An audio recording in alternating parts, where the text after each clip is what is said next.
இந்த சிம்பனி எழுதுவதற்கு நான் இசையிலே என்னுடைய வாழ்க்கையை முழுவதும் சென்றது.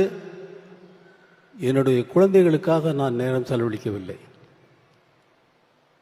என்னுடைய குழந்தைகளுக்குடைய நேரத்தை செலவழித்திருந்தால் இந்த சிம்பனியை எழுதியிருக்க முடியாது.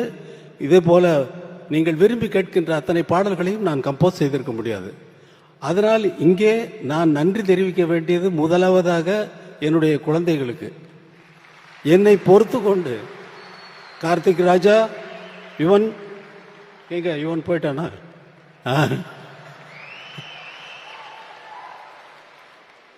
உங்கள் இருவருக்கும் நீங்க உங்களோட செலவழிக்க வேண்டிய நேரம் தான் அங்கே வந்து சிம்பனியா இசையா வெளியில் வந்திருக்கு.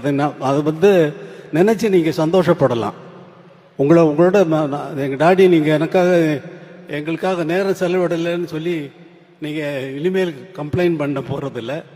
இது உங்களுக்கும் வயசாகிடுச்சு, உங்கள் குழந்தைகள் வந்து உங்களுக்கு சொல்ல போகுது.